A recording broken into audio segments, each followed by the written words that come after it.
Hello, everybody. Here is the FMA Talks once again. And today we have with us three guests and one special guest. We have my friend, my old friend, Max Panizzo. Hi, Max. Good morning, everyone. Good morning, everyone. My friend, Paolo Pagaling. Hello, Hello, Paolo. everyone. Hello. And our special guest, Gran Master Eduardo Ceniza. Hello, Hi everyone. welcome, Hello. welcome. Thanks for being here. Thank you all. I would like to, we can start, and I would like to ask you, first of all, Grandmaster Ceniza, your experiences in martial arts, how did you start martial arts, and how you started the Filipino martial arts? I was since I was a child, so I was already watching my father teaching some locals here in our place. Uh, I have no other martial arts. Uh, it's only the Baraw Sugbo which I inherited from my papa. So I started uh, the training maybe like 17 years old. So So you, that you training is not so uh, it's not daily, but on starting on that time, so I was already like doing practicing with the student of my father also. So from okay, that, yeah, so it's like a also I call it like a training or with a sparring with different kinds of like students of my father. okay. So And it's a family art at the end. yeah, yeah, yes, yes. So I Okay, have no you started other with martial you. arts other than Okay, Baraw Sugbo. okay, okay.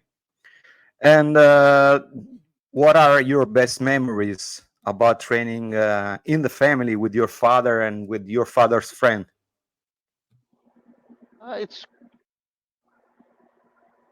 It's quite uh, enjoyable and also challenging because usually during my younger days we cannot. It's like a doing training with a certain ego. You must try to disarm your opponent until it's just time that you can disarm him and attack uh, your partner. So it's like uh, the training is like you must try to when the one is feeding, so you must try to disarm him until you can also feed him. So it's I was like it is just like a sparring totally. Mhm. Okay, okay. And I would like also to know if there are some episodes, funny episodes at the beginning of your training that you can tell us that happened.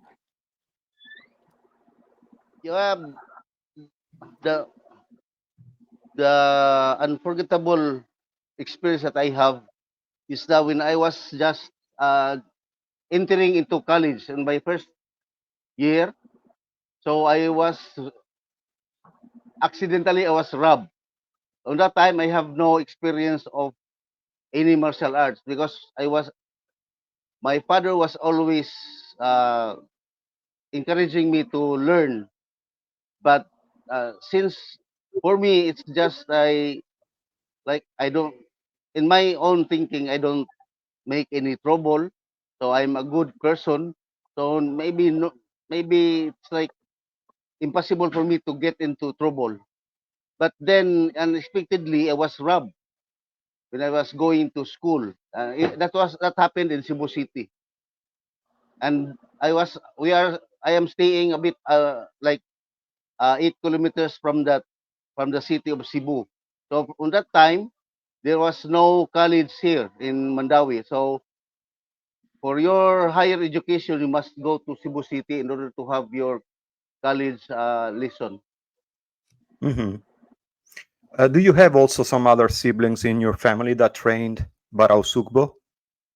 Yeah, I have my elder brother before. So in fact, he was the one uh, training do the training first with my cousin. But unfortunately, he died early. So unexpectedly, I'm not. Though I was not. Uh, Even before, I was not expecting that I will be doing this kind of martial arts until now. Okay, okay. Master Ceniza, I saw Baraw Sugbo just a couple of times in my life.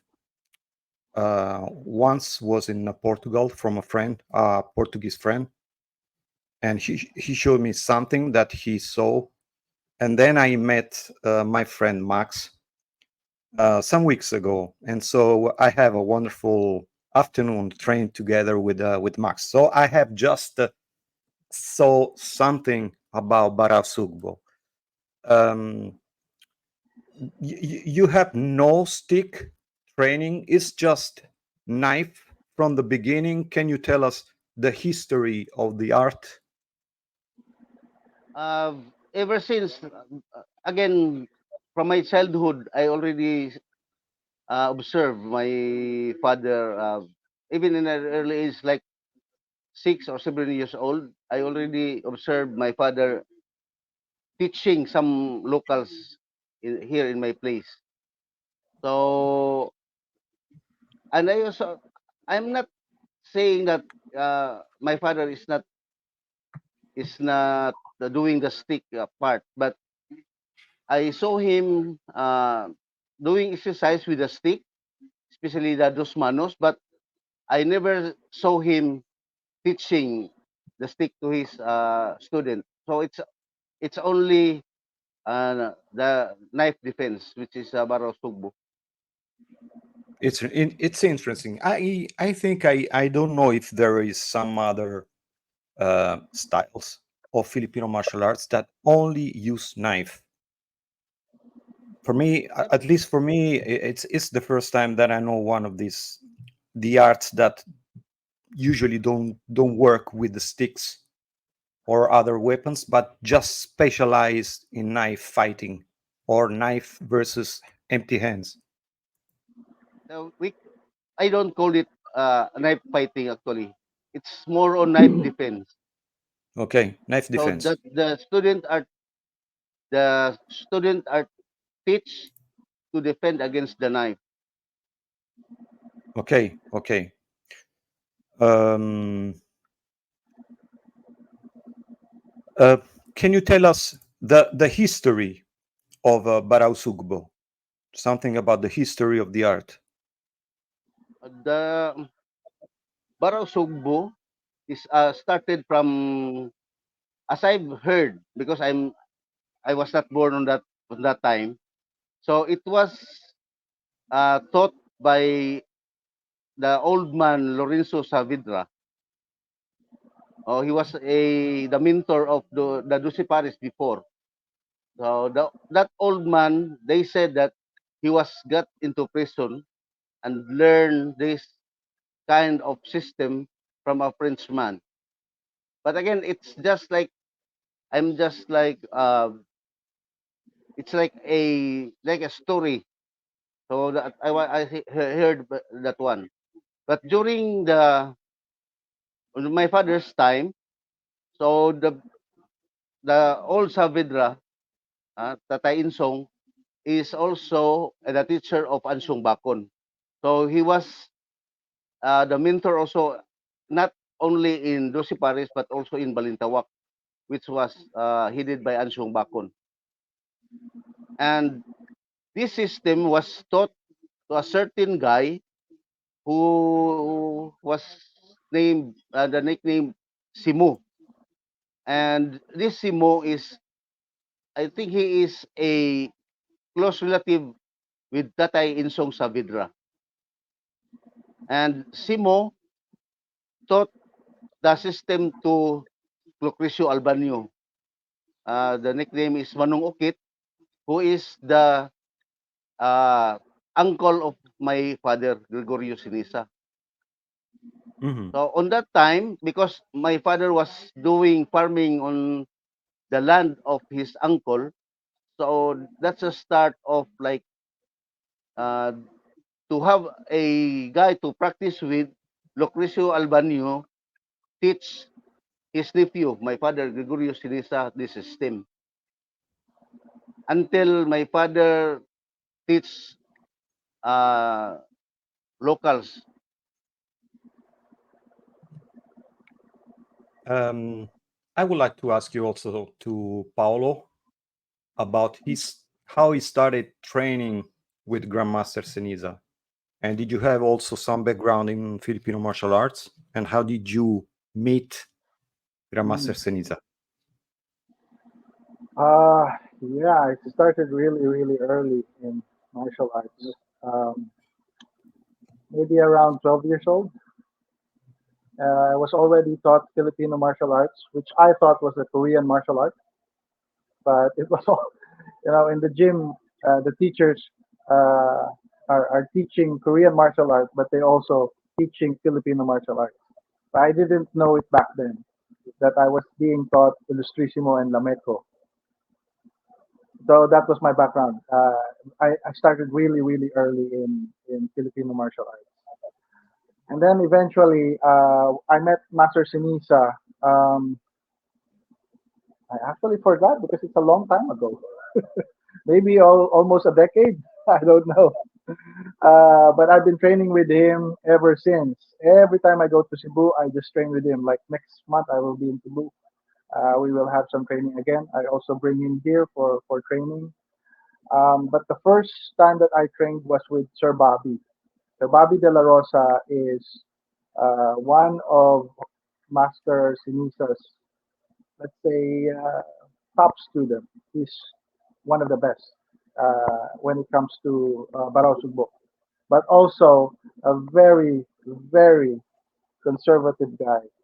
He's not even teaching anymore because he's very strict. If you train with him, uh, it's not something that hardcore training, which is also the same thing that he did with Master Ceniza did with Sir Bobby. They had hardcore training. These are the things that you will see in YouTube. He was one of those first people who uploaded Baraw Sugbo videos in YouTube, which is, the way they train is already at level 4, which is Huego Todo. Master Ceniza will explain the levels later.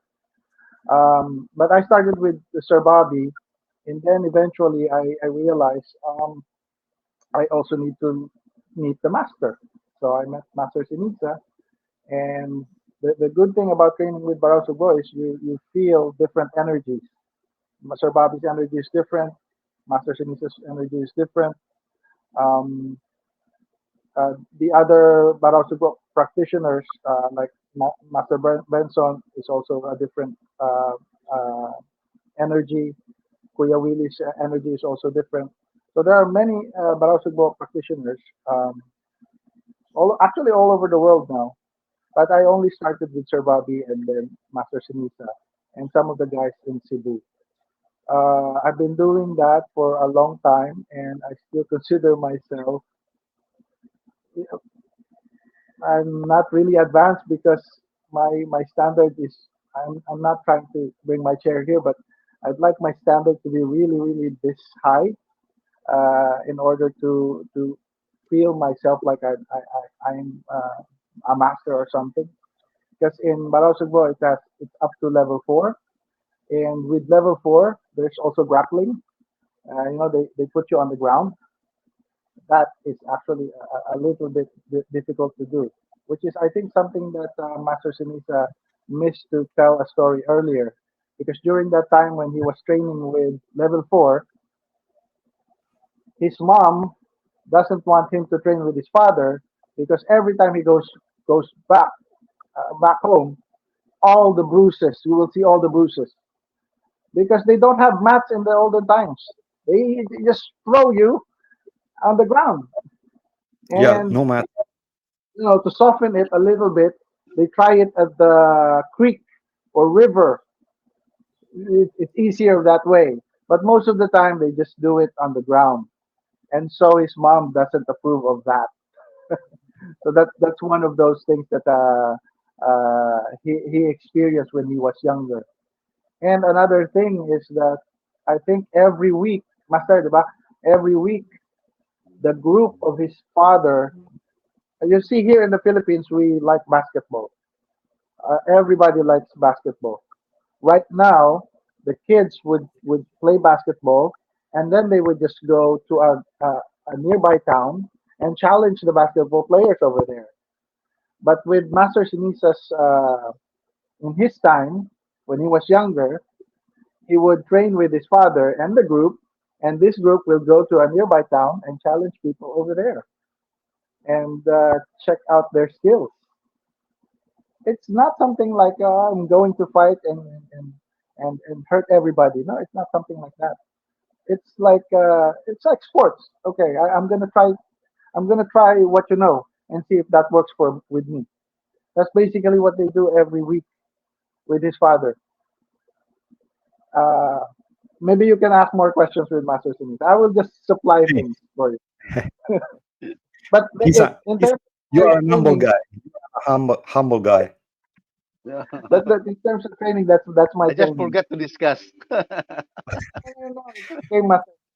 Insert natin every now and then. Gran Master Ceniza, I know there are some nice stories about Baraw Sugbo, and especially one about a Frenchman. Can you tell us something about it? It's okay. Is it okay if I try to explain a little bit? With the Frenchman, uh, actually, it was some sort of just a story, so it's never confirmed. But if you look at people who have done some research with Baraw Sugbo, you can actually find some European martial arts that resembles these techniques that you see in what we do. If you look at Baraw Sugbo, actually the term really, the original term is just cuchillo. Cuchillo is a Spanish term for knife. So in the olden times, during his time, when Master Ceniza would go and train, his colleagues, his friends, practitioners would just say, "Tama, makuchilyo ta. Let's just practice cuchillo. That's it. No Baraw Sugbo, no Arnis Diablo, just cuchillo." And during those times, there are some techniques that you will see. There are people who made some research, and they can see the similarity of some European martial arts that's dagger. To me, it makes a little bit of sense because if you practice Baraw Sugbo, most of the techniques are defending against a committed stab. We don't we don't have defenses against slashes. When it comes to slashes, right now we already adapted, but we don't have specific defense against slashes. Mostly stabs and thrusts, those things. If you think about it, okay, but I'm not insinuating anything, but if you just have an open mind. If you look at the European martial art, the Tusk Dagger, and it just makes sense because you're fighting with someone with armor. Why would you slash this guy? Yeah, You can actually thrust this really long dagger inside the chinks of the armor. The armor is not you're not invincible with armor. There are chinks in the armor, just like what our southern brothers, the Moro, the Muslims in Mindanao in the past, when they fought with the Spaniards, they used this kris, the kris sword. It's actually used for thrusting and trying to get inside the chinks of the armor. They're not slashing the guy. They just you know push it in and push it out. So if you think about that, if you practice a little bit of Baraw Sugbo, you will notice that most of the defense is against the stab, no slashing. But eventually, you will realize that the effectiveness of the system relies on that concept where you don't get a fatal blow against a slash. Maybe you will die afterwards, but you will not die instantly with a slash. Yeah, yeah. So that's why, Yeah. when you see someone saying, okay, oh, look at how he did that, he got cut. Yeah, we got cut. We already accept that, but we're not gonna die after getting cut. We will get the upper hand afterwards and then finish the fight or the Okay. situation. Uh, Max, I want to know also from you, how did you start Baraw Sugbo? How you meet for the first time in Baraw Sugbo? You have many martial arts experience in judo, Brazilian jiu-jitsu, krabi krabong, and also Filipino martial arts. Why you fell in love with Baraw Sugbo also?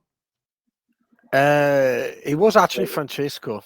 He started in 2018. Francesco told me we were doing Francesco some Bernardi. knife. Francesco Bernardi, which is a level 4 under Master Ceniza. We were doing already some knife work and nice defense, but it was very occasional and very not organized. And then Francesco was looking on YouTube and he saw a video of Master Ceniza. And he said, oh, this look interesting, Max. I looked on internet and literally, I think it was 3 weeks later, Master Ceniza was in Helsinki, October 2018. And I wrote an email to Timo. Hi, Timo. And Hi, Timo. Backstabbers Finland. Awesome group of people. Very nice people. Very, very good on Baraw Sugbo. And he said, yes, please come in. And I bought a ticket and I went and I had 2 days with Master Ceniza where I learned all this Baraw Sugbo. It was like, and then I kept practicing. And when I came back, I showed Francesco what I learned, and he liked it. And so he went to the Philippines to meet Master Ceniza, and he went to the Philippines again, and then he Philippines again, and he loved it. He loved it. And so now I'm training under Francesco because Francesco is very good. He's a level 4, and so every now and then I go back to Italy and we train together. Like next week or 2 weeks time, I'm going to be in Italy again, and I'll be training again. So you check my skills and stuff like that. In order for end of August when Master Ceniza is going to be in Helsinki again. So that's a very good. It's smart going to Helsinki in summer and not in winter. That's Yes. nice. It's a little cold there during the winter. Yeah, even it's October a little- last time was a little bit cold, I have to say, in the evening. But yeah, it was. I went there in February for a workshop. Yes. We woke up one morning, it was minus 24 degrees. We went to train. It was near Tampere. We went to train on a lake in the morning to shot a video. And in the morning, really early in the morning, it was minus 24. And we finished the video. It was minus 17. My feet were totally freeze. We didn't do it again. It was one shot.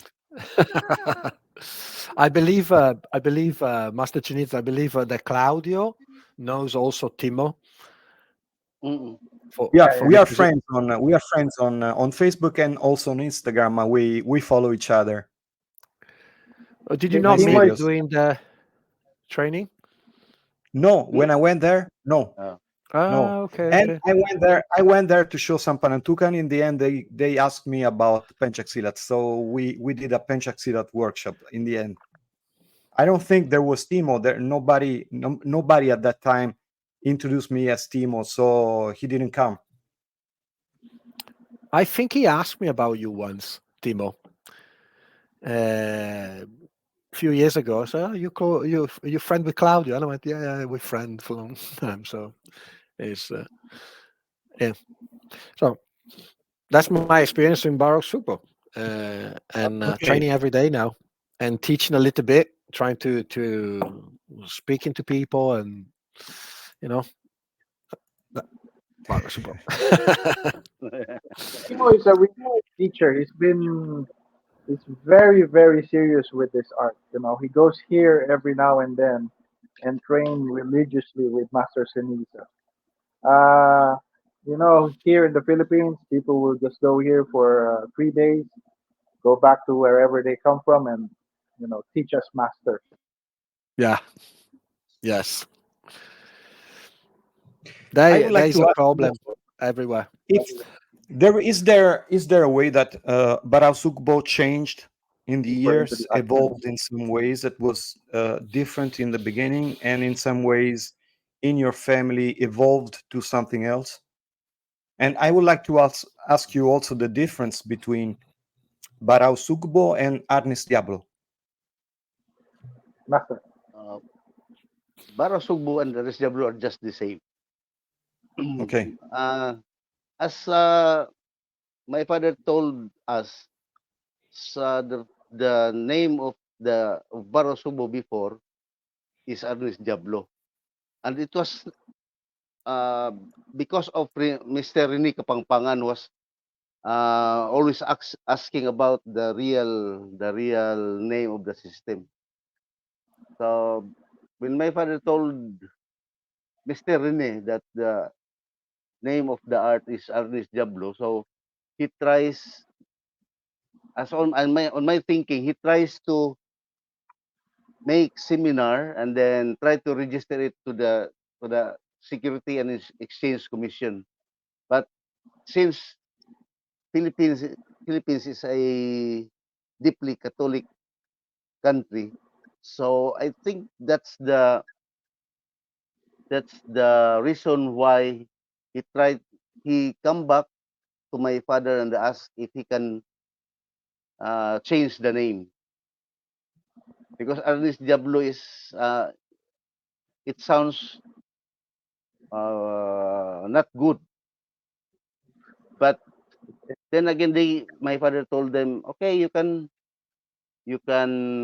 think, and after you can think the name, then maybe you come back here and let's talk.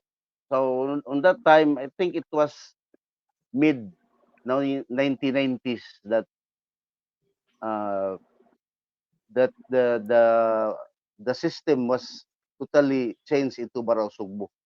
But if you ask me what is the difference, it's only the name, but the system is just the same. Okay. I thought it was something like the Arnis Diablo was the using of the knife, and the Baraw Sugbo is the total art knife versus hands.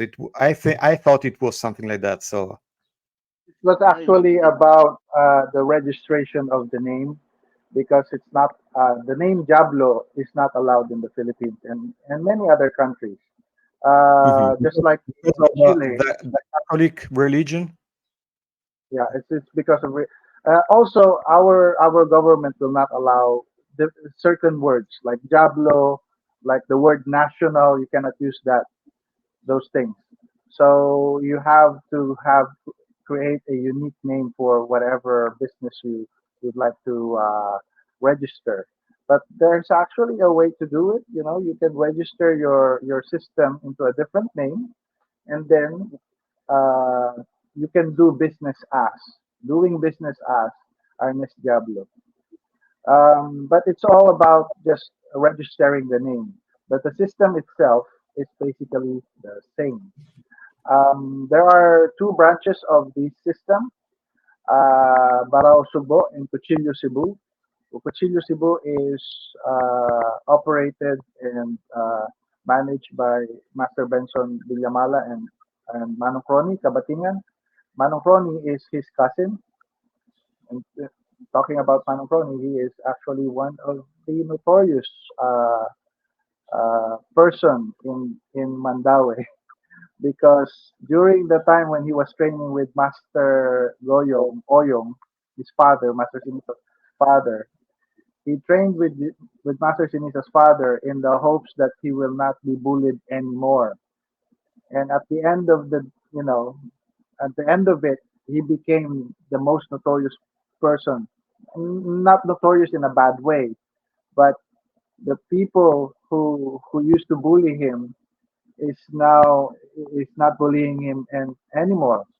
And when there is any altercation and situation in the area, it was the Manong Crony who would go out and disarm this guy who's probably just drunk, holding a knife, drunk, holding a bolo, because the barangay, the people, the local government doesn't want to call the police because the police will just shoot the guy. And this guy is most likely just one of their neighbors. And so they will just call Manong Crony. What does this entail? This means that Manong Crony is so confident with his skills, he knows what he's doing. It's not something that, you go out and hope that you will survive this. He's going out because he's really going to disarm the guy. He's not afraid to get cut. So anyways, Manong Actually, Crony, he is actually he is it's his until his job, he's applying also that kind of behavior because he is one of the in Cebu. He is like a task belong to a task group who yeah, tries to prevent the ambulant vendors selling in the sidewalk. So yes, it's dangerous. I like you can yeah like especially those guys who are selling coconuts, pomelo, pineapple because they are using this knife, very sharp knife to peel the fruit.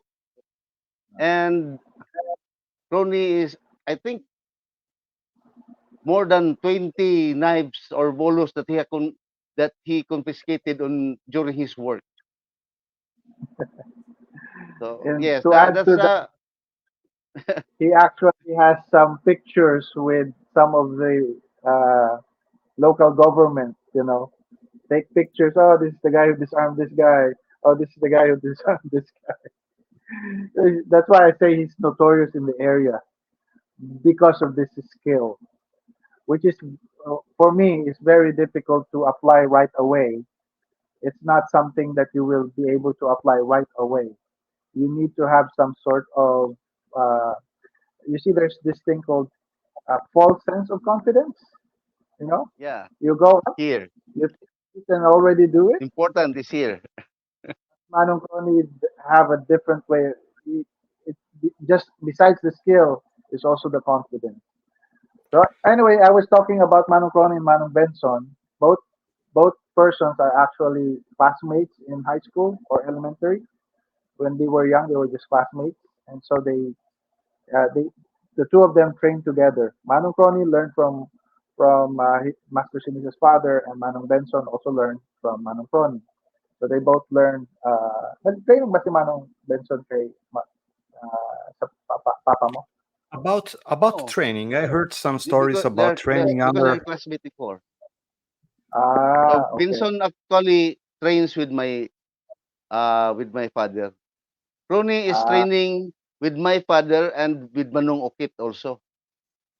yes. So if there is anyone who is very well versed, even well versed than Master Sinisa, and he's telling me this actually. I know Master Sinisa is a master, but if Mhm. there's any well versed, that's Manong Crony because he's been doing this for a long time. And actually, to the point where when they were younger, Master Sinisa got a little bit intimidated because no matter how hard he tries to disarm Manong Crony, he cannot disarm him. And no matter how he tries to retain the knife, you see, there are two things in Baraw Sugbo: retention, knife retention, and disarming. So if I'm the one retaining the knife, it's gonna be difficult for me to retain the knife if I'm partnered with Manong Crony. If I am the one who's going to disarm him, I'm also gonna have a problem with him. But eventually, Master Ceniza was able to get some tips from his father, which is the higher level of the system. Uh, Juego todo, the use of other parts of the body to gain some advantage in trying to disarm or retain the knife. So yeah, that's Manong Crony. That's a different branch, but they teach the same thing. Although I think in the numbering, you see in Baraw Sugbo we have 12, in Methodo we have 12, but in Cuchillo Cebu they have only 10.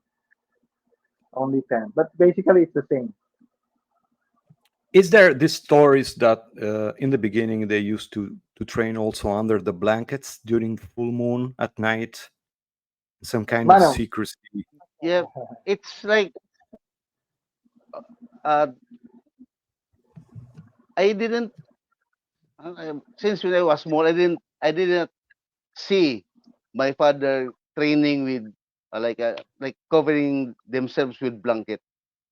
But some people before tell the story that they are practicing it uh, like covering themselves with a blanket. But I see my father before they train during night time because on that time there's no electricity here.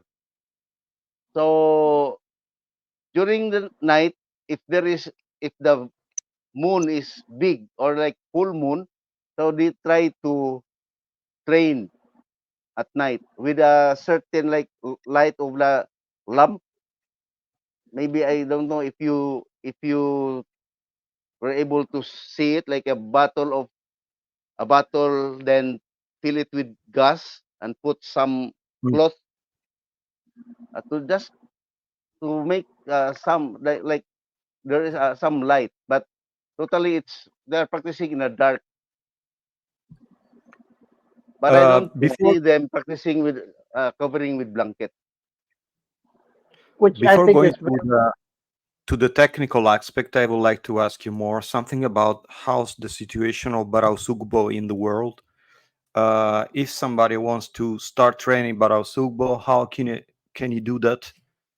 Schools in Europe, in the US, uh, in the Philippines, naturally. But for people Westerns, if they want to train Baraw Sugbo, is there a way to find some schools and know that these people is really trained in Baraw Sugbo? Yeah, I have first I have the student from like Timo in Finland. So he was starting to train Baraw Sugbo maybe 2014, and he has also many students now. And also in Romania, I have students there. Uh, in France, Fabian Julibel is there also. In Italy, Francisco Bernardi is there, and in Poland I have also a student that he's a level 3 instructor, but I think he's not so because uh he's a doctor, so I think he's not yet like going into teaching, but he came here almost 3 times already. So about 1 month per when he came, and also in Moldova, Gennady Sivan is a very good guy. Uh, in Japan, I have also a student, Takara Takanashi. So he is also teaching a bit of Parosugbo, but uh, I think it's not his priority now. But he do some like Methodo or like some Palakaw. In US, I have also a guy who helps me a lot. Though he's not my instructor yet, but I try to permit him to because he is very interested to this art. Mr. Michael Malaniaon. So he's supporting Baraw Sugbo for a couple of years now. I have also some students, but they're not instructor yet. But I forgot the name. So in Russia, I have trained a guy from Russia. Also in Germany, I I have a student there, Thomas Herzog, which is also he's an instructor of nickel stick, Balintawak. Uh, You can actually see everything on the website. If there is Mhm. no, if there's a country that you're interested, if you're in a country where there's no one listed on the website, then you can ask Yep, Master yep. Ceniza. And for the guys who's watching this podcast, every information is under in the description. We can find you can find all the info about Baraw Sugbo in the description. And talking about something technical, the first thing that struck me about Baraw Sugbo is the hitting of the forearms. I really like it. The conditioning of the arms. I saw a mm, video of Gran Master Ceniza against the tree. Yeah. He's training the arms against the tree with the pakal handle like that all the time. mm. Is it so important to develop a good bone in your hitting in Baraw I Sugbo? think if you are going to teach Baraw Sugbo, you must have to condition your your hand, your Well, forehand especially, because it's that what it's the part of the body that is always engaging on the like in your partner's hand also. Yep. So again, it's like if you are not if you are not well conditioned, or if your arm is not well conditioned, and you are teaching about 3 or 4 people who are already, most of my students here that the foreign students that come here, they are already well trained martial artists. They have some background of, for example, Aikido, Kramaga, any other any other discipline. So for me, it's important that your arm should be a bit conditioned when if you're especially if you are teaching. Mhm. But Because during the training, your hand will be developed through hitting Yeah. with your partner. Mm. during the training, can you you're That efficient. can can you explain how the training in Baraw Sugbo is? I mean, it's always one to one, student teacher. It's yeah, not big yes, groups, stuff like that, right? yeah. Ever since even with the time of my father, so they are training one on one. So again, I see my father before, especially during Sundays, maybe 5 to 8 students, like who is taking take who takes like one one another to practice with my father also.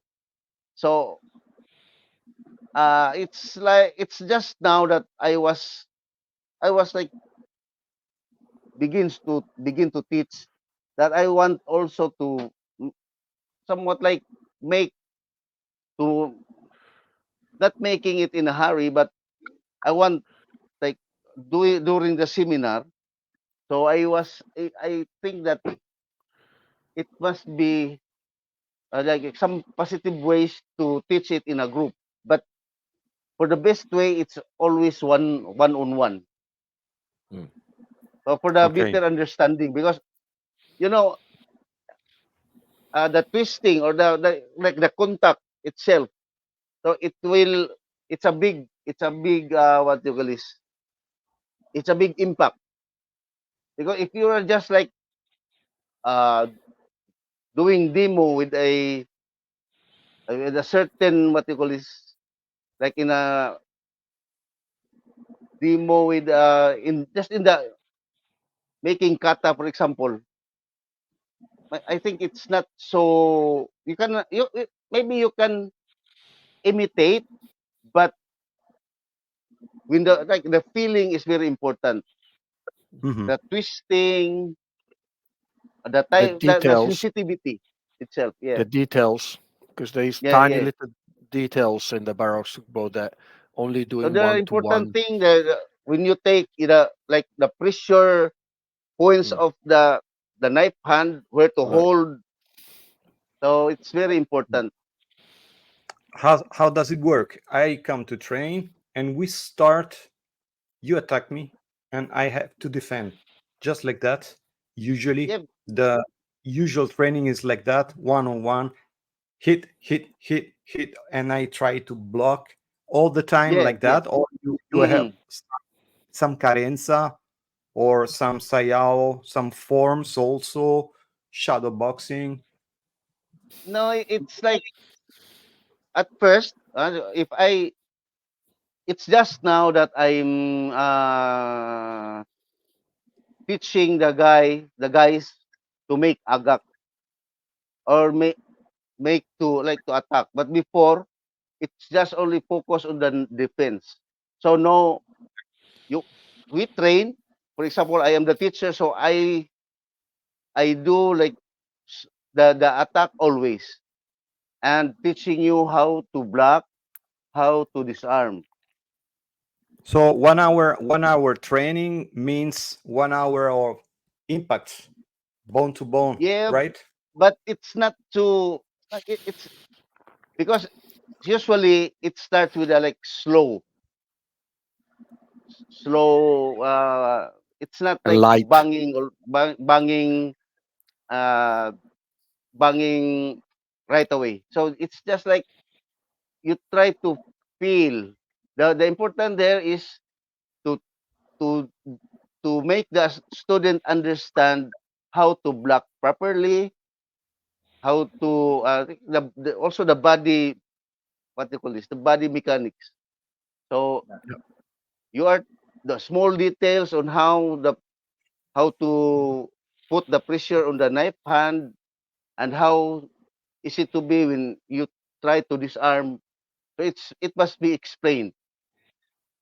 But when you go to the progression, especially in corridas, or we go to that's the time that uh, it's a time that you will be like almost real strike already.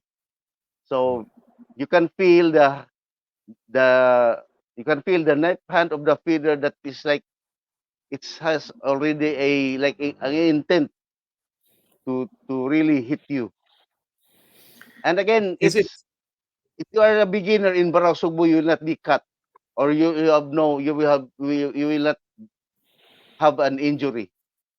So when the time that you learn and I feel that you can already block or defend against the knife, then that's the time that I will also try to make harder strikes. And that is why if you get mistaken on how you block or how you position your hand, that's the time that you get like somewhat like you hit here, or somewhere here on the forehead. The Uh, starting routine you actually, go, Paolo. the starting routine actually is we call tagsakamot, which is one. It's just a one-hand drill. Essentially, you're just reaching for the knife hand, learning how to grab it. At first, I was thinking, why is it the first thing to learn, and not the blocking? As it turned out, if you see sophisticated knife systems like Piper, they do this. But if you grab it, it's very difficult. So grabbing Yep. is one part that's really helping with the control of the knife. Because you cannot, expert knife fighters would, for example, with Mang Yuli, you would go like this, right?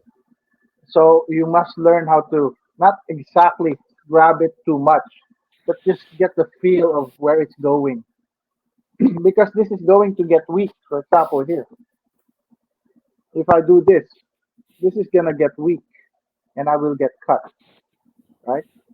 And if this thing gets weak, or for example, I go like this and then it gets weak. See, it's getting weak now. My other hand is ready to hold it. So that's the idea behind the Baraw Sugbo. Uh, the other hand is always ready for the next counter for counter. But essentially, the training starts with there are four levels. Methodo, where it teaches you all 12 uh, angles of attack.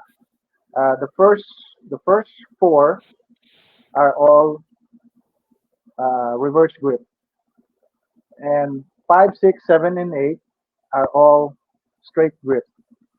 Nine and The 10, blade is always inside when you have pakal.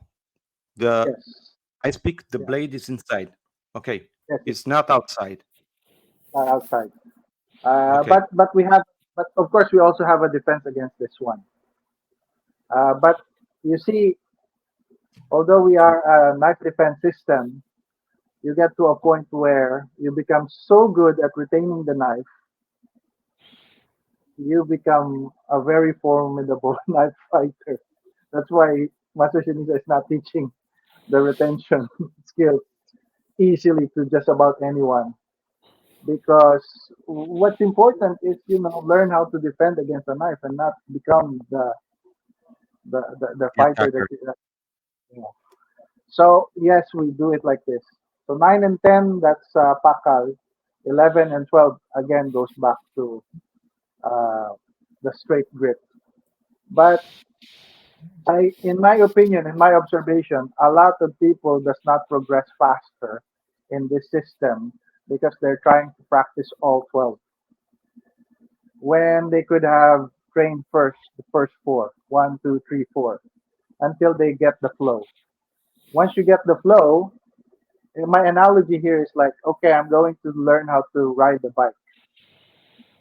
Now, when I'm ready to shift to the next one, learn the motorcycle, it's easier for me to learn the motorcycle because now I know how to navigate. But a lot of people, they go for 1, 2, 3, 4, 5, 6, 7, 8, 9, 10, 11, 12. My most hated technique is the 11 and 12. 12 most. 12 is very difficult. 7 and 8 as well. 7 and 8. So that's basically, they teach that in Methodo. So Methodo, you're taught how to disarm this, but you cannot disarm this if you don't know how to initiate the movement. You cannot just learn how to disarm it. You have to learn how to catch it first, or set it up for the disarm, not disarm. For me, the end goal is not the disarming. It's the neutralization of the person first, or soften the person first. Like for example, with Sir Bobby's experience, this guy suddenly just attacked him with a knife, and then Sir Bobby just did something like this, and then pack, the knife got disarmed just by a simple block. And Sir Bobby was very very disappointed because I never even got the chance to disarm the guy because his forearm is so conditioned. Just a simple like this disarms the knife right away. And that's why when you train with Baraw Sugbo, you're already conditioning your hand just by Mm. simply doing the partner drill. Master Sinisa would tell me, I would complain to him, Master, it's so painful now, and he would say, no, just keep on doing it, and then on the third day, the pain will go away. And yeah, sure enough, the pain went away. Just continue. What's the difference? What's the difference between the Juego Todo and the Corrida? It's an advanced way to train, some advanced drills. You Uh, always use the other hand to hit, Actually, and when it was very headbutts, it's free. it was very confusing for me at first because Palakaw and Corridas is almost the same. You see, in Metodo, you're just basically giving an angle of attack, and then you disarm this angle. But in Palakaw, the knife fighter, the retainer of the knife, is now trying to recounter. If you try to disarm this, I am going to react. So in Metodo, I'm not reacting. Okay, I'll just give it to you. But in Palakaw, if you try to grab this, I might probably go under or go over your hand. Like example here, I go here or I go under. So there's already a reaction in the second level, which is Palakaw. But in Palakaw, it's easier to distinguish from corridas because the feeder is easy on you. Okay, we're gonna do Palakaw 1 and 2. All of my angles will just be 1 and 2. This is where we only work. You're not gonna expect me to do this or any other thing. I'm just gonna do 1 and 2. And from there I'm gonna do the counter and you counter and we counter. And then I'm gonna say, okay, Palakaw 3 and 4. So we're gonna go 3 and 4, 5 and 6, 7 and 8, those things. And then you go to corridas where now you have different numbers, not just 1 and 2. So it's a little bit difficult to anticipate what angle the feeder is going to feed you. But in Mhm. Wego Todo, so Palakaw and Corridas is basically the same, counter for counter. It's just Palakaw is much easier. And when you get to Wego Todo, instead of you doing the regular disarming, you now have some elbows, some headbutt, and also the stepping on the foot, and also throws, those things. So You can also use the other hand yes, to you zoom probably up would, the eyes and then stab. and people from other arts, especially the RBSD people, reality-based self-defense guys, would say, then why wouldn't you just teach level 4? It's all the same with the self-defense techniques, right?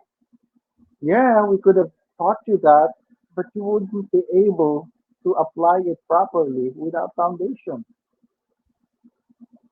Because this one, you have to have a progression. Otherwise, you won't be able to apply it properly with, 100% confidence that you can do it. As opposed to, okay, I'll teach you a technique. I'm just following the technique. I'm not following the principle of, understanding the sensitivity, the energy of the person, where the hand is gonna go. You see, as soon as Master Ceniza, not me, Master Ceniza, is more sensitive than me. As soon as Master Ceniza holds your hand, he knows where this will go. Whether here, here, here, here, he knows where it will go, and he will just follow. Sooner or later, you realize, oh my God, I'm already at a very disadvantageous position, and he already got you. So, if you get very close to a Baraw Sugbo practitioner, supposedly you are already uh, you get neutralized because of this sensitivity that's developed, really close range. So yes, Uh, those are the 4 levels. Master, maybe you can add something. Master So Ceniza, isn't it important to always use a steel knife, a training knife, but made of steel and not plastic or wooden? Is it important for you to it's use like a? I'm just following what was the normal thing that my father was doing. This is the tradition. So first I was able to inherit his knife, the training knife, which is also a metal, a stainless one. And then when it got broken, so I tried to order another stainless knife. I can We can practice with, especially in Finland. So they don't practice their usually the rubber thing or the aluminum Mhm. one. But for me, yeah, it's good, but I think you are more. It's like Aware? for me, like especially the rubber one, it's just bend or what. It's if you try to because in Baraw Sugbo sometime you cannot help but you try to grab it like the the the the mass or Mhm. the full strength of yours. So if you are using this rubber knife or this wooden one, maybe it will break or it's it the rubber it's just like it's Yeah, doing Yeah, like yeah. that. it bends. And you cannot again in Baraw Sugbo the feeling or the sensitivity is very important. Yes, it's especially a lot of people will always ask, why do this guy's already cut? You cannot continue anymore. But that's not really. We have a defense against that. Uh, Arya, parinita. You see, the problem is you really have to have some sort of a partner. This is what I meant, for example. This is my daughter. Arya, hold this. Wait, wait. I put you in big screen. Okay. Oh, you're gonna be popular. Okay. So here, for example, here, if I number one, Anna, look at this. I'm gonna cut her downwards. But look, did you see what she's doing? It's already automatic for her, right? She's just starting to do this, but she understands how it works. See, her hand is already here. This arm. Yeah. Like for example, if I change the angle here, now she's on the other side. Now take it out. So for example, here, this is actually palakaw. I go here. Now she recovers. So of course I can overpower her because she's she's weaker than me. But she understands, starting to learn the body mechanics. She's starting to understand the sensitivity. She knows that she knows that when I do this and I go down like this, tanggal mo muna, so that they can see. Hold hard. She will get cut. But look, it's getting weak, and her other arm is already ready to catch my hand. And now his other hand is under now. Take it. Now again, look. Even on the other side like this. I go down here. So almost like magic. Oop. That's basically what we do in Baraw Sugbo. It's not gonna happen in every situation, but the sensitivity that is developed with the practitioner, it becomes so high. Just like what Master Ceniza is saying, your hand is like a sensor. As soon as this guy holds your hand, you already know where to go. Which reminds me of my training with Mang Yuli. Mang Yuli would say, just tap it lightly, not like this, like this only, because he wanted to make sure that the other guy will not uh, feel the pressure. Mm. But also, boy, if you put it this way, like this, we already know where to go, and it actually triggers. Look, for example, somebody tapped you here. Now it's already on the other side. If I am the if I am the guy who's retaining the knife, you tap me here. That's why if we do something like this, for example, we um, if somebody is uh, disarming this knife here, you don't block it right like that right away. You have to let him in a little bit.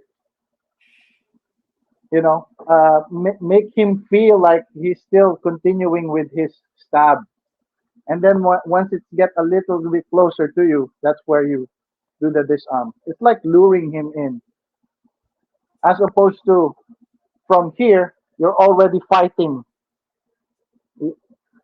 A little bit difficult to explain, but that's how sensitivity works. Um, Hmm. if you put pressure right away to the guy, he might resist right away. He will feel the danger. But if you're a little bit lighter, just like with Manong Prony, if you look at the way he manipulates the hand, it's so soft. It's almost like you don't feel that you're being manipulated. You get to that point. That's the kind of level that I'd like to get into. I hope I And can do get. you always start with the pakal, the ice pick grip, Yeah, that's and the. then you go to the hammer? Yeah, this is always the starting point, and then this is the next one. So Um, first like this, and then you start with the, and the first one, always stab, never slash. no, no slashing. The first four is like this: one, two, three, four. It's almost like this. It's almost like the same, right? One, two, three, four. What's the difference? Actually, the difference is how you feed it to your partner. If my one is always over the hand, my two is also always over the hand. My three is under the hand. The blade is under. My four is also under. But those people who are just starting out how to feed, they do it like this, which creates a really bad habit for the student because they tend to to disarm it in a different way. Now, a lot of people would say, oh, of course, if somebody's going to stab you, you cannot request them to stab you this way. Of course, it's true. But we want to feed our students in a beautiful way so that they have some sort of foundation. So that when Master Ceniza starts to give in the advanced feeding, it's already almost everything is in random. You can't even identify if it's a number nine or a number one, because a one and a nine can also be defended with any of the technique, depending this angle or this angle. So those are the first four: one, two, three, four, and a five is like this: five, six, seven, eight, nine, 10, and then 11, and then this is 12. In Manoconi's version, it's 1 to 10 only. One, 1, 2, 3, 4, 5, 6, I think 7 and 8, and then 9 and 10. But as far as I know, Master Shinichi said the original angle is only 8. Uh, is it some difference if I have a long knife like this or a short knife? Do you change something for the grip on the blade? Master, ikaw na sumagot. I think Uh, it mas doesn't matter, mahaba. but for me, it's very hard to. It's more difficult to disarm or to deal with a shorter knife. So I prefer like the the the though both are very dangerous, but I prefer the long knife versus the because it's very hard to disarm a short one, Yeah, and they can the way that if they know how to move the knife hand, the more it's difficult to control because the you see if this is the knife, so you grab here, so it's like yeah, yeah, it's very hard to uh grip the excess part. Whereas if you hold the long one, so it's Easier. more Well, favorable to because in Baraw Sugbo, when disarming came, we used to hold the knife. Yeah. Yeah, this one. A lot of people think that we get cut like this. See, we don't get cut here. There's Yeah. a space here. In fact, we have a technique where it's already on the chest, and we're trying to take this out.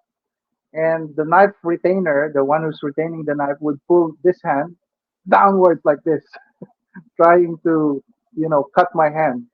But still, even if he tries to push my hand down, I will not get cut, and then it will just reset. We're gonna do another round. So Hmm.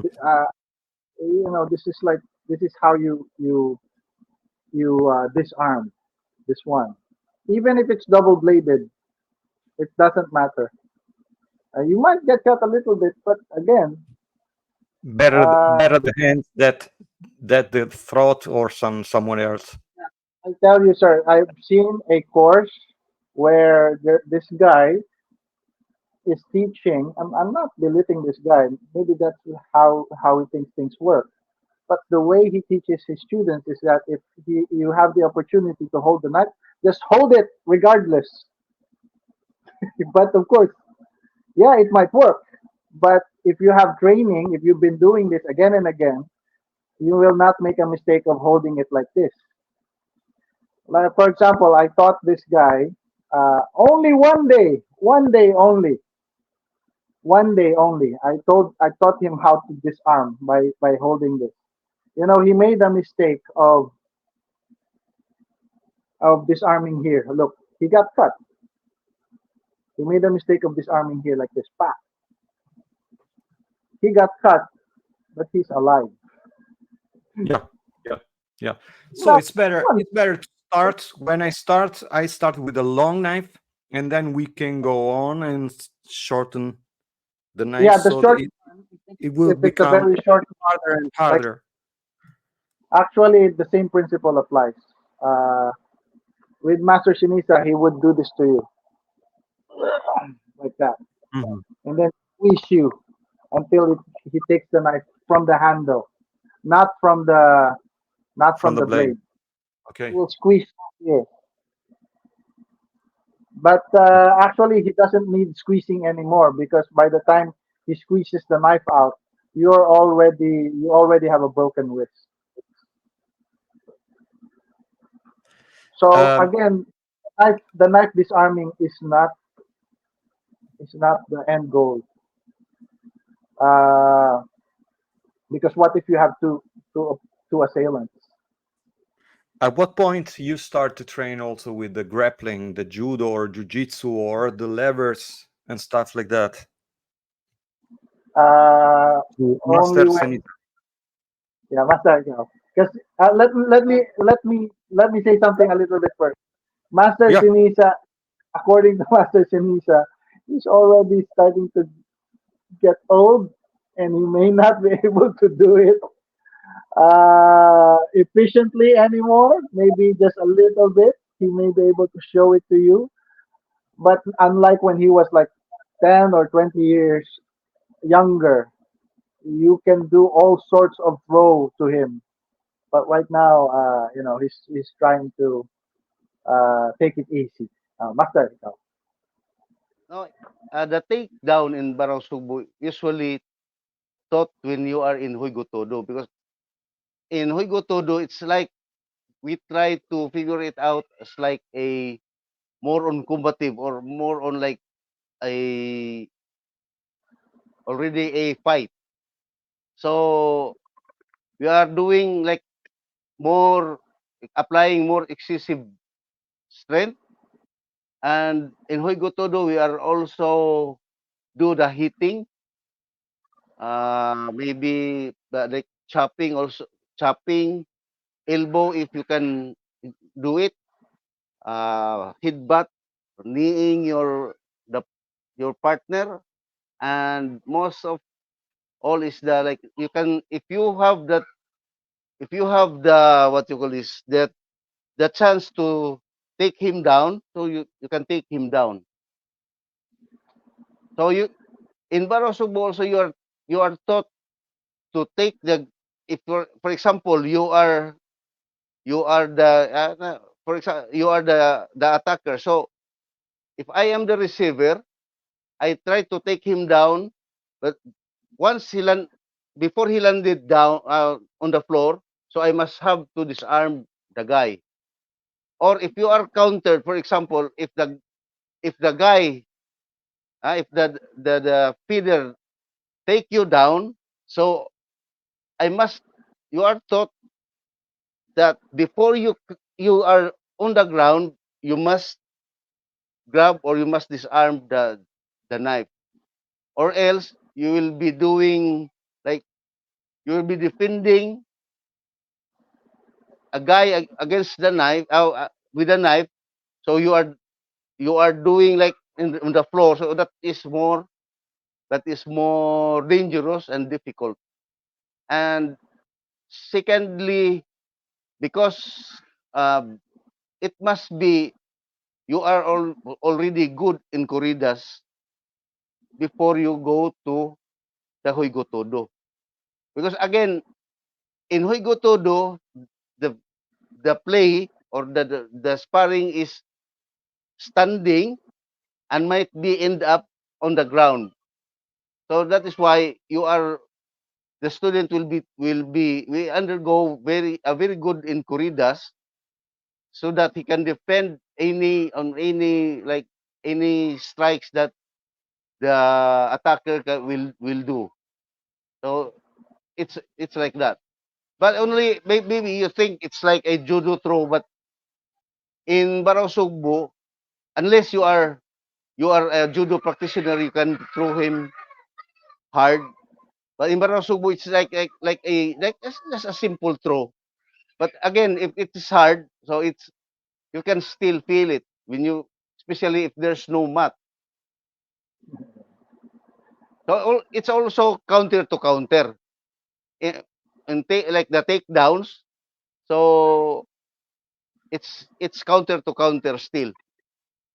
Maybe the guy will just put intentionally his foot in front in order to the guy to like to beat the guy. So once he goes near, so maybe you can do and react first, so to counter him. So it's like that.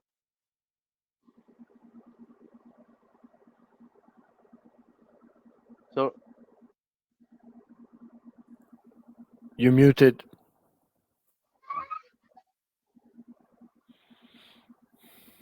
no, it's cannot hear. Sige, Master. Do you hear me? That's it. Yes. Okay. I touched something before.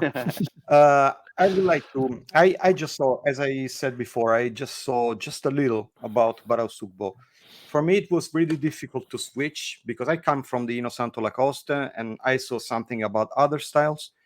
But Baraw Sugbo, uh, empty hands versus knife, for me, it was totally different because of the approach. Usually, I was used to go on female angle on the other side of the attack. In Baraw Sugbo, so that I use the female angle in the side of the attack. I go versus the attack. So for me, it was really, really hard to memorize. I had to switch. I I trained with Max, and I thought, for me, I I always think to go in that direction. This time I have to go against the knife attack. So for me, it was really, really hard. I would like also, first of all, to ask Max uh, if you have the same difficulties in the beginning to switch like this. It was very different from the Lamenco in Illustrissimo and the rest of the style that I studied before. But it was unique because, like Francesco said, the beginning in Baraw Sugbo and other style is the same, and maybe the finish is the same. But what makes Baraw Sugbo different is the bits in the middle. is only Baraw Sugbo does in a certain way, and the way they manipulate everything is to me that October 2018 it was like mind blowing, new things and very so many details to do. And I remember when Paolo you were saying about the forearm conditioning. I remember I exchanged a little bit with Master Ceniza, and I remember he was very gentle, but I remember his forearm on my forearm. It was interesting. Um, I took it in Helsinki that time, a very unique perspective, completely different. Never seen anything like that, in my opinion. Yeah, yeah, really different. Very different, Really, very different. and but at the same time, when you and everybody, we start Filipino martial arts in the beginning. We start with the footwork, with the female angle. I go back and forth, back and forth. It's such a beginner way to do that. But later we don't use it. It's more dynamic. But in Baraw Sugbo, I saw that going back and forth in one direction and the other direction, going in the attack of the blade, it's there. It's It's exactly like, yeah, it's like getting back in the beginnings when we started the female angle like that. But we start to do it with another approach and another mhm. mentality. Go grab and take it back. Go grab and take it back. That was really strange for me. For me, in my opinion, it's basically the same thing when you get to a certain high level. You know, there are overlapping principles that you can get from other systems that are just termed differently. You know, the name is different, but the principle is the same. Mm. Because it will just get to a point where, oh, what you're doing is almost the same as what I'm doing. How can you tell? Because I matured into the system. Try to mature in the system first, and we can discuss this further.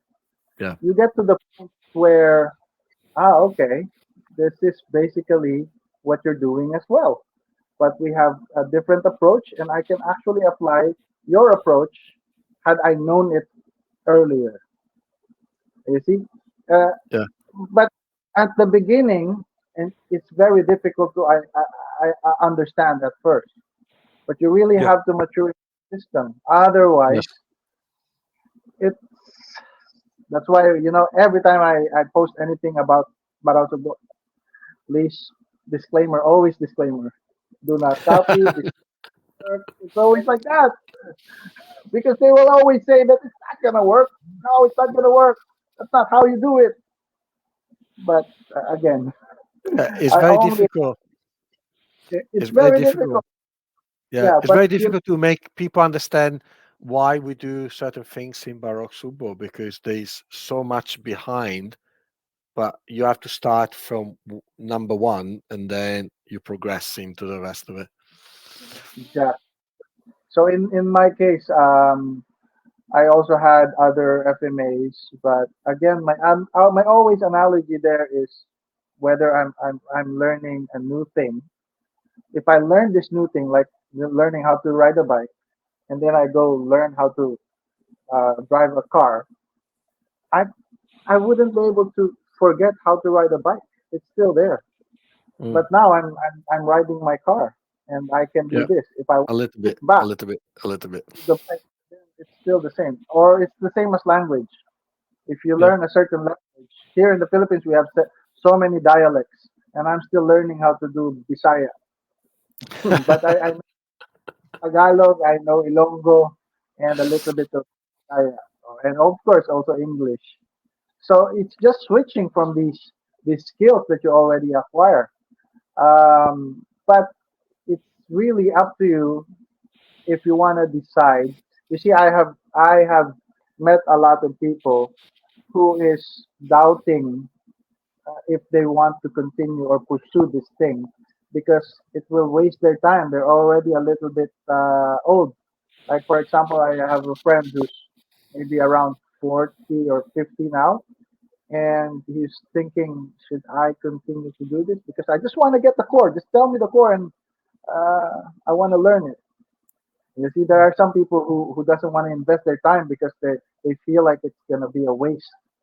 So, in my opinion, do your own research. Look at the lineage. Look at the history. What does it really offer? Is this really for you? Do you really want to Yeah. get something out? Then decide if you want to invest the time. Because I'm not, for me, I'm not going to train with a grandmaster for only a few years. It's more than a few years. Like with Mang Yuli now, I'm already more than 1 year. I'm not gonna stop there. I still need to learn a lot from him.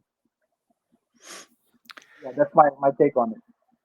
Uh, I steal you just 1 minute to tell you the story of the Filipino martial arts in the West.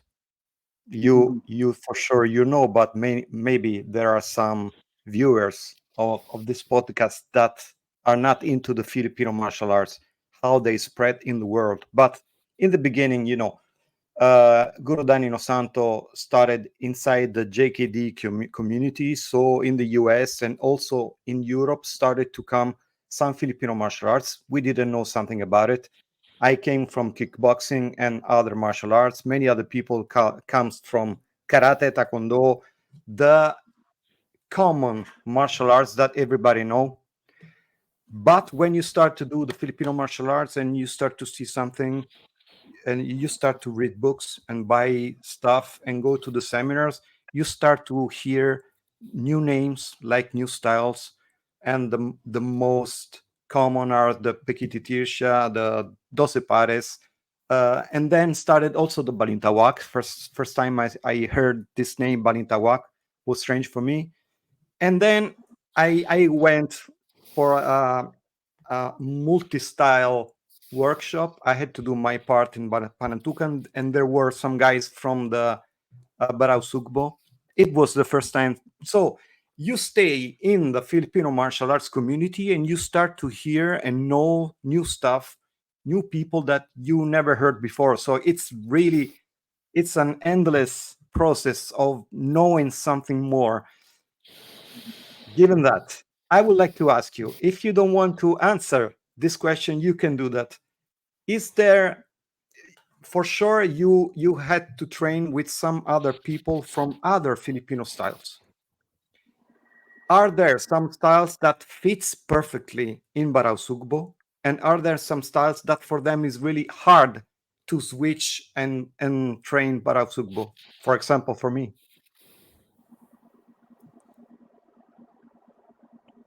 Master Uh, Ceniza. Uh, Master. yeah.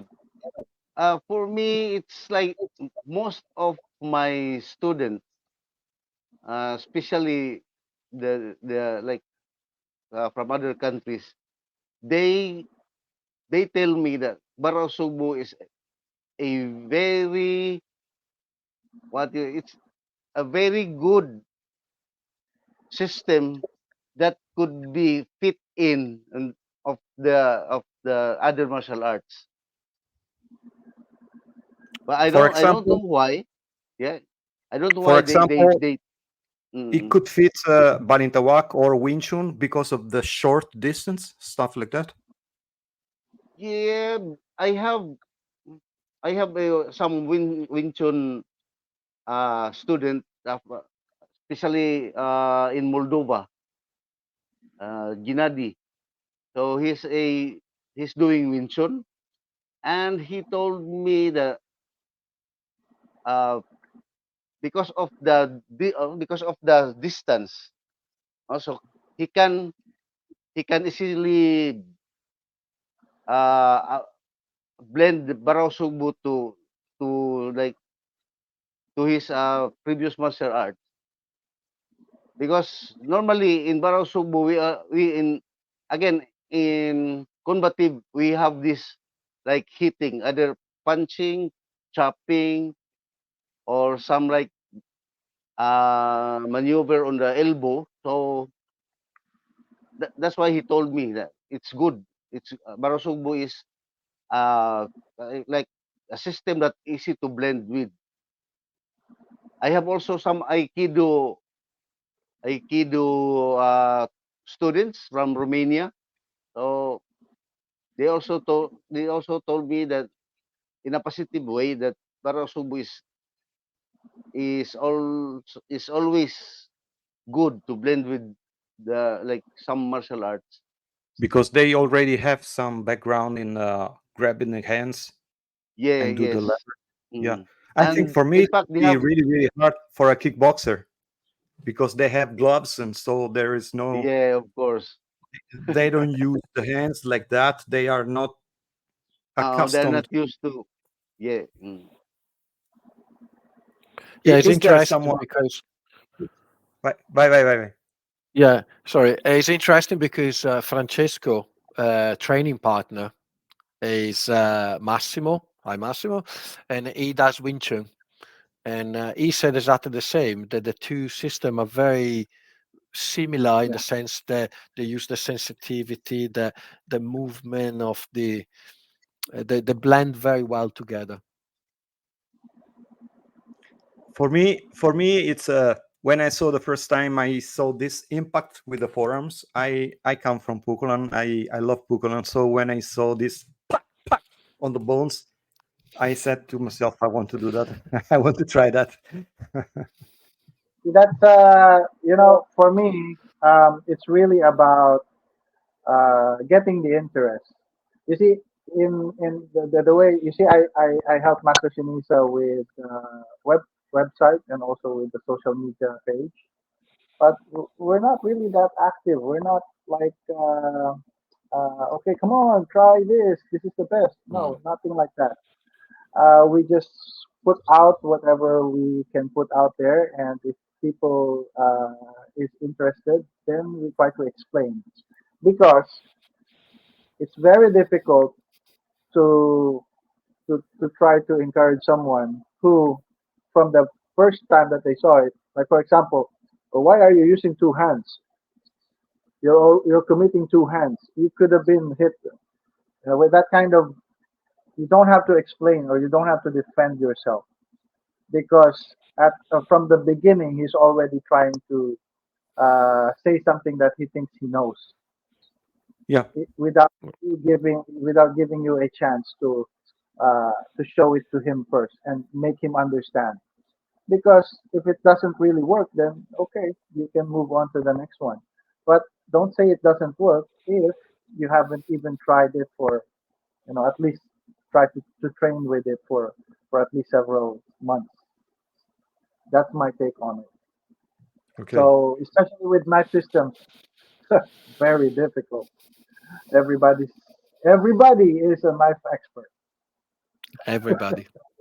Everybody. But The I never also never kasi ending Balintawak. what if. What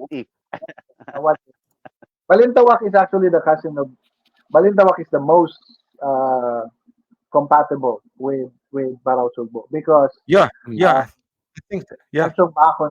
So did you know that Ansyong Bakon used to do palakaw or corridas with his father? Oh, really? Fantastic. Ansyong Bakon, Phenomenal.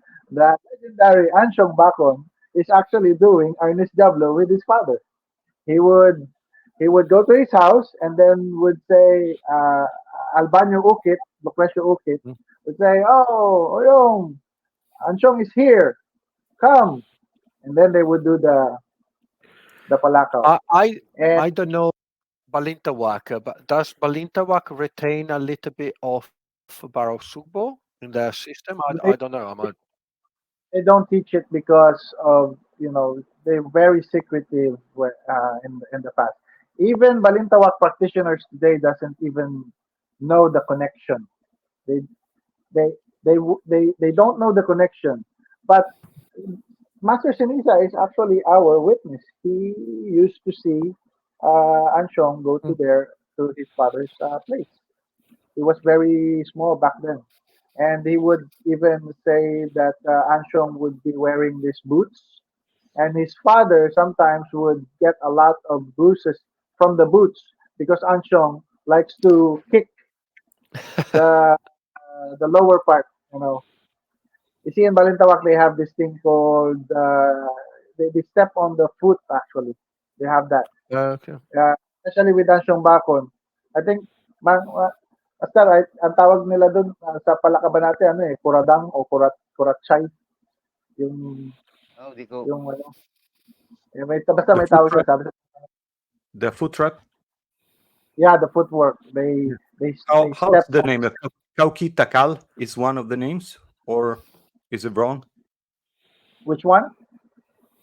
Kaukit Akal, the food trap in some of the dialects in the Philippines. I am not familiar with that term. So yeah, Mansyong Bako, Master Oyong used to do palakaw together, Fantastic. and which confirms that Balintawak, because Ansyong also came from Ensong sa Avedra, Lorenzo sa Avedra. Yeah. Lorenzo and Ansyong is like the OG of everything. They were the first one to start the Labangon Fencing Club in 1921. Yeah. Doce Pares was only created in 1936. The Campo was created in 1925. We thought we're the oldest, but it's Labangon Fencing Club Yeah. in 1921, who was the first one to recognize as the oldest, one of the oldest. Of course, there are other people who will claim they are the oldest, but this one it's documented. So it was Lorenzo and Ansyong Bacon, and then of course they went to Doce Pares. Doce Pares became actually Doce Pares Yeah. was only uh, 12 grandmasters, and then it became 24 grandmasters. That's why it's 12 pairs. Imagine multiple styles in one organization. I have nothing against Doce Pares, but it's very difficult to contain or isolate each style. And now they call it multi style, of course. But I don't know how they manage to organize or isolate each style. Because maintaining one style is already difficult enough. Yeah. Very In much. 10 years, there's a lot of drills that are already lost in translation because of the next generation of Yeah. teachers. Maybe the previous teacher didn't even explain it to them properly. So even with Baraw Sugbo, if we don't have the input from Master Ceniza now, it's very difficult to uh, uh, understand some of the concepts. Yeah. Sometimes I would say, Eureka! I already understood everything, and then he would show something different. What? Because before I thought, Master, I discovered that the elbow is really really effective, and then he would show me a counter with this shoulder, with the elbow, and then again I would think, okay, forget it. I'm going to train more. Speaking about knife, how's the situation in the Philippines? How you train? Can you carry a knife with you walking in the street, in a car, in a bag, in the pocket? Yeah, Yes, you possibly you can, but again, uh, if you are, you know, if you carry, especially the real one, the sharp one. Mhm. So if somebody see you and report you to the authority or to the police, normally the police will apprehend you. And also in like malls, so you are not allowed to bring knife in the mall. To Mm. shopping So center. yeah, shopping center. But you can carry in the And street. yeah, yes, but yes. again, if somebody or somebody, especially if you are like looking for like trouble, they will just call the authority to apprehend you. Actually, it depends on Like me, for example, I carry like sometimes 10 or 12 swords in my car. And if the police learns about these swords, I would just say, oh, well, I have a farm. I'm a farmer. So it's okay. Okay, I can okay. get away. But normally, anybody can bring any knife outside. Of Sure. course, if you get into an altercation, that is of course illegal, depending on the length of the blade. Ah, So it's okay. almost same. If it's a little bit smaller, it can be just a utility knife or something like that. So it's okay. Okay. But yes, And do it's you have also some programs for the military or for the police? Maybe the police is just for self-defense and the military is also to offend? here in the Philippines because of the corruption. One of the worst corrupt government is in the Philippines, and we admit that. And it's very difficult to organize these things. You see, there's really no official martial art that teaches the military or the police. Anybody can actually train. Even me, I have a relative who is a battalion commander, and I can just go to his battalion and then take pictures. Hey, I'm teaching Baraw Mm. Sugbo to this battalion. We are the official uh, trainer, but it's really not true. You see, anybody can do that because there's really no official. The military, the police can uh, can just get you hire you to teach a certain group, not necessarily Mm. the whole country. There's no such official I group that think the teaches it. Pikiti has more. Rikiti. Yeah, Yeah. they are commissioned most of the time because of the nature of how they present themselves, which Mm. is catered to military. But I don't think they're the official, for everything. No official, perhaps, but yeah, they tend to do the army. I think in the Philippines. Yes, yes, Yeah, yes. And for me, if you ask me, Baraw Sugbo is very, very ideal for the police yeah, Hmm. because people here they just tend to shoot uh, the not everybody, but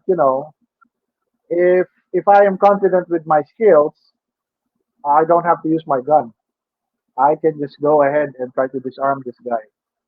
I think one situation with Manong Connie is basta, di ba, parang sa hostage siya tayo. There's this Mm. girl or someone who's a hostage. Yeah, I was like he tries to hostage his girlfriend with Yes, and then the old Japanese bayonet. Manong Connie just tried to spit on the guy like that to to make him commit something. yeah. And then she just the hostage and then started throwing stabbing Manong Ronnie, and that's it. He was able to take this arm. So Mm. imagine if you're the police guy, you might end up just shooting this guy. So if people can actually learn this type of system, it's actually really good for police because um, if if you're in the law enforcement, if you're in law enforcement, you might end up going to jail or getting we might end up getting charged for something if you hurt or kill someone. Yeah, But if you're able to neutralize this guy, then everything is all good. yeah, But I think their priority really is on different things. Um, uh, you see, we've been here for a long time in the Philippines. We live here, and there are some agencies like instead of having the physical education in their area as for martial arts, it would be like basketball or tennis or mm. other sports other than martial arts. So imagine we're talking about the police department here. Do you have a favorite form of knife, Master Ceniza? Is there a knife that you really like? The shape of the blade, the curved of the point? It it's I have. I think I Or have no. is there anyone that you say this is perfect for Baraw Sugbo? Double blade, something like that? Mm, no, as long as No. it is a metal one. But my favorite knife, shape of knife is my training knife. Yeah. Okay. It's not like he is not a knife collector. But the most ideal for Baraw Sugbo is uh I forgot. It's a pakal. It's a very small. Uh, it's Sir Bobby's favorite. I forgot the name of the brand of that blade, but it's like this pakal. Mhm. Is it a karambit? No, it's not a karambit. No. I forgot the name of the It's not. brand. It's not Filipino. It's not a Filipino knife. Not a Filipino knife, but for us, I also like that one because the blade is here, not outside. So Ah, it's like the Mm. Libre. yeah, I forgot the name of the blade. Uh, I'll just I'll send you Yeah. the link. But yeah, if we want something for Baraw Sugbo, it's something you see. If you've gotten to a level where you're confident with knife retention, you know, you want something not so long and also not so short. Uh, something for ideal for Baraw Sugbo. You see, when you get to that level, it's very very difficult for someone to someone That to was surprising. That's take. nasty. That's nasty. No, that's nice. It's a training knife. That was surprising when I was down in Italy. So I think you got the same. That's Yeah. Oh. This is Yeah, a real knife. A real knife with no edge, but there it's is a no real blade. knife. It's really really Mm, heavy. yeah, So it's quite good because it allows you yep. yeah. to grab it well. So By the way, guys, I have to go because I have a dinner at 9. But you can continue with oh, Master Ceniza. As you can see, he's now getting more confident answering questions. Please ask him some more, okay? Okay. I If have you just a want, couple we more can also. questions, Yeah, and sure. I'm over. Yeah. I would like to ask you the situation of the Filipino martial arts for you, if it's good or not, if they are spreading out in the world, and about Baraw Sugbo naturally. For me, let me answer that. Yep. The situation of the Filipino martial arts here is really really bad. Why? Because of the two worlds, FMA, sports FMA, and the traditional FMA. mm, The people in the sports FMA doesn't even recognize or know the people in the traditional FMA. The traditional FMA guys doesn't even know who's who in the other side of this world. So two worlds.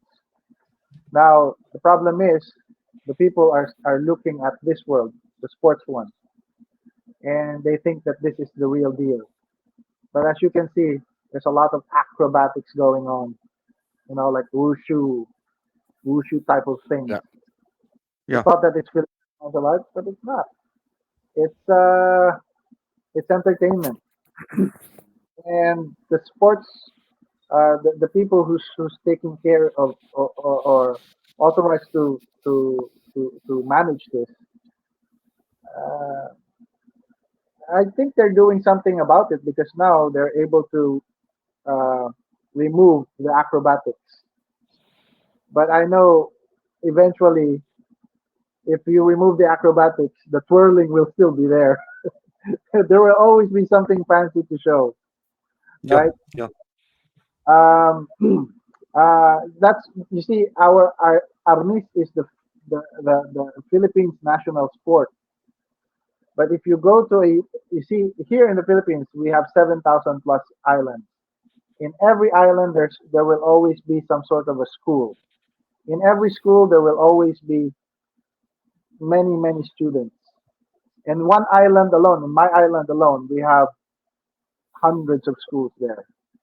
And who's going to teach Arnis? Maybe one or two. They cannot they cannot do it. And that's why the kids are getting information from YouTube. They get inspiration. That's why we have the creative anyo. So eventually these kids will become champions, national champions, six-time champions, seven-time champion, eight-time champion, without even knowing the traditional arts where it came Yeah. from. And if you ask them, hey, who is your hero in the Filipino martial arts? He or she would say someone nobody knows in this world, the traditional one. My hero would be Jose Caballero or Ansyong Bacon. But this kid, his hero would probably be one of those national champions as well, Yeah. which we don't know in the other side of the world. So for me, that's a really bad situation because PECAF, Philippine Eskrima Kali Arnis Federation, is the one who's managing the sports aspect of Arnis. And I think, in fairness to them, they're trying their best to also accommodate the traditional ones, by creating the council of elders, those things. In fact, in their tournaments, they now have the traditional anyo, but the kids are not joining the event because they like to join the creative ones, the acrobatics. So I don't know what will happen in the future if they try to abolish these things. Let's say, oh, the traditional ones won. Let's remove the sports FMA now. But these kids have been used to doing this. You cannot just remove them right away. I think what's the most important thing is try to educate the sports FMA from the traditional ones, and also the traditional ones should also be educated with whatever it is in the sports FMA side, because sometimes the traditional ones they say, oh, ours is very dangerous. Those are just kids, but when they spar with the kids, they get beaten easily because they don't spar. Yeah. So Mm. I think I think the situation is really bad because there's no organization Connect. who's trying to make these things merge.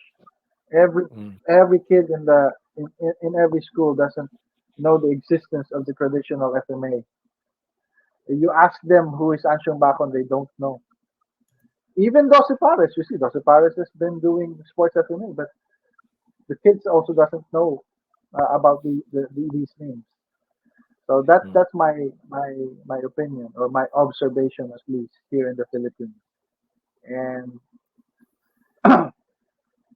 even if we as a group try to do something about this, um, I don't want to sound pessimistic, but there are people who will join the organization trying to help out, but only trying to gain something out of it instead of genuinely helping.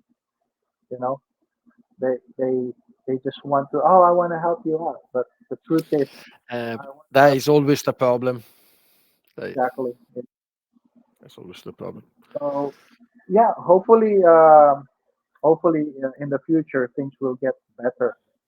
Uh, because you cannot rush things. At least the traditional ones are not just fading away. There are still people like Master Ceniza, you guys who's interviewing, and again, I kudos to people who are non-Filipinos as well, who's trying to help us out. You see, Mm. there are a lot of Filipinos who Mm. would prefer playing basketball than doing this. Yeah. And not everybody, but in general, they prefer doing other stuff O- than this. on that note, I would like to say that Claudio, for example, he started this podcast about a year ago, I believe, Yeah. Yeah. Claudio. and he's been promoting the Filipino martial arts and other things in martial arts. And since the beginning, we talked about the Baraw Sugbo almost immediately. It was one of those days. He had a long list of things he wanted to have on this podcast, and Baraw Sugbo, and actually it took us a few months actually to organize and talk, Yeah. and so we try, because we see that the benefit, that the information that people needs to have, because otherwise they will not know, and if nobody talk about this, nobody will know, Yeah. and then one day it will Yeah. disappear. What I was saying With before, if you don't know, you don't know Baraw Sugbo, you don't hear about Baraw Sugbo if you are not into the FMA, because there is just a few information about specific Mm, styles, because Baraw Sugbo is really specific about knife, for example.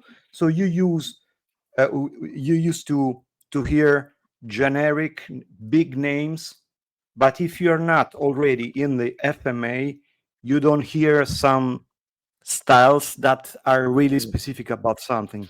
So yeah, this is one of the reasons I wanted to do this podcast in specific, and also about the styles that you don't usually see any everywhere.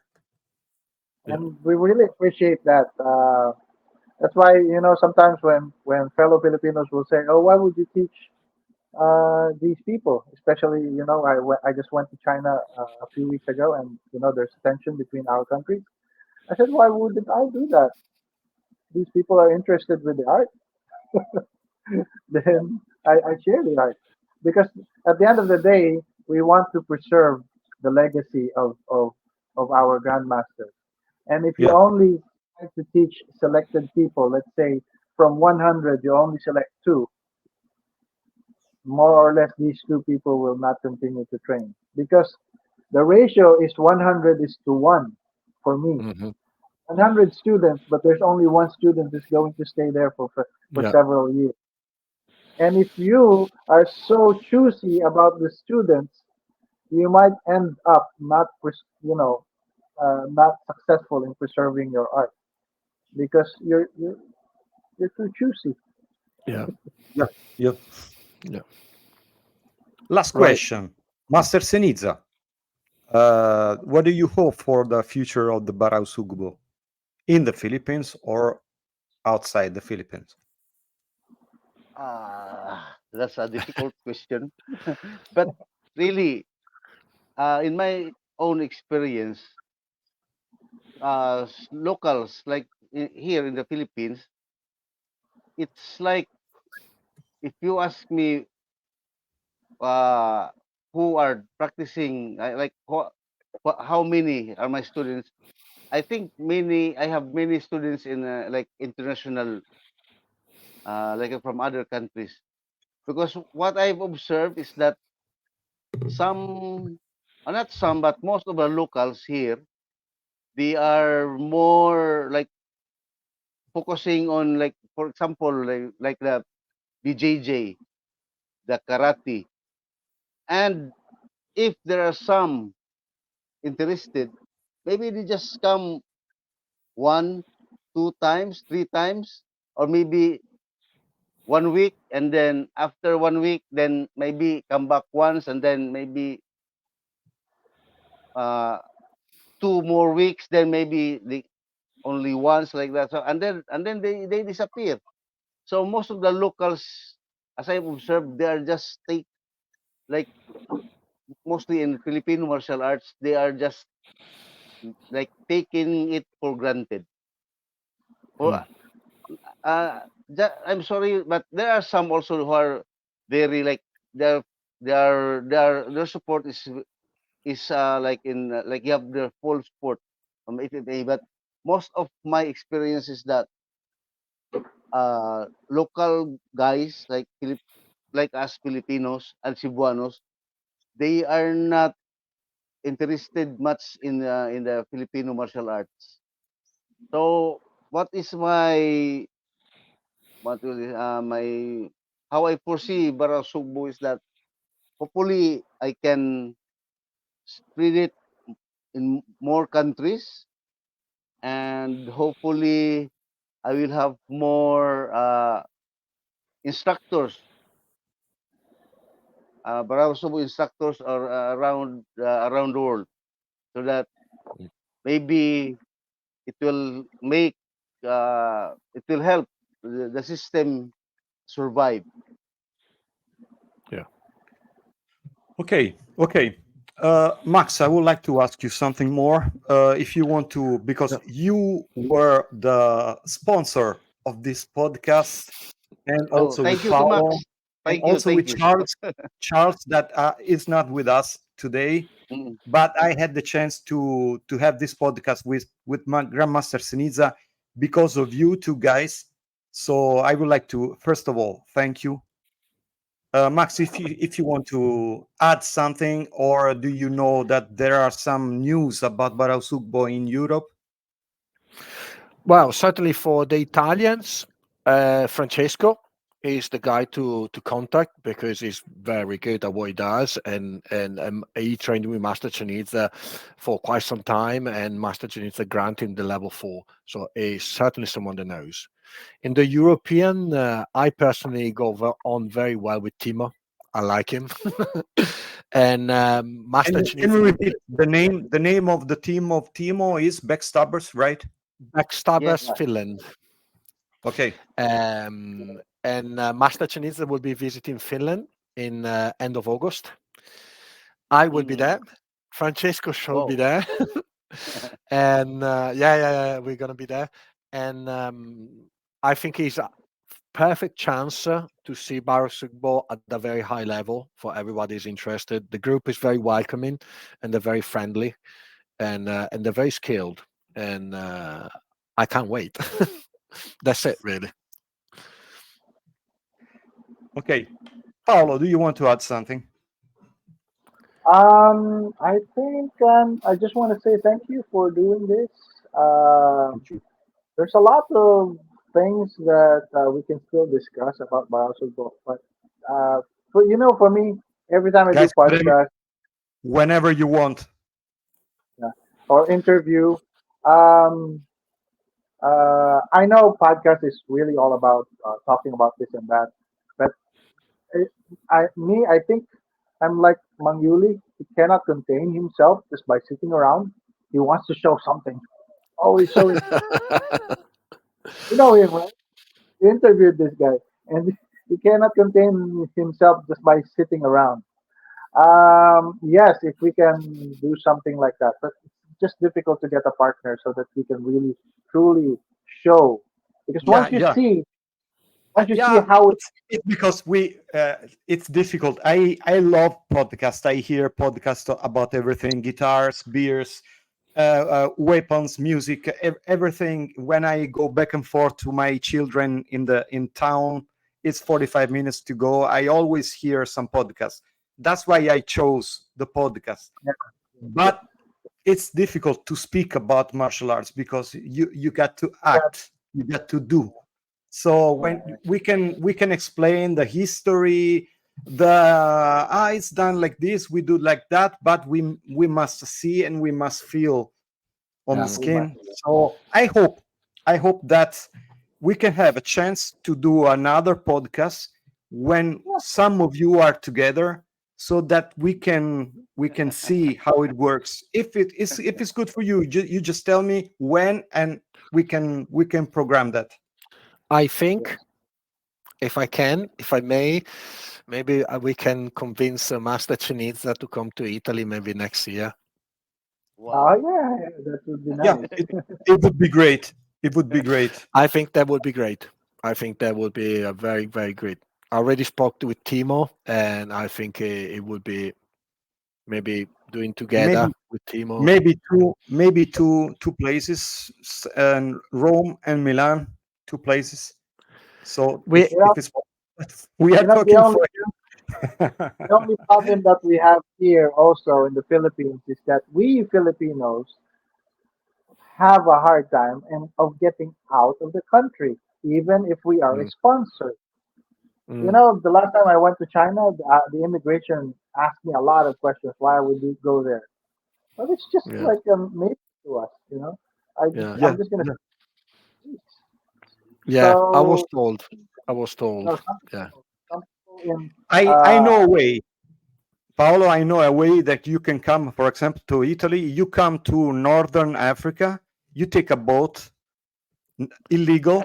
You can enter Italy like that, no problem. We welcome everybody like that.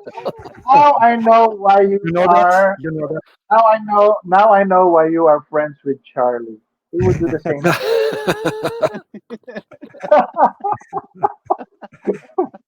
Okay. Anyway, thank you very much. I have to go.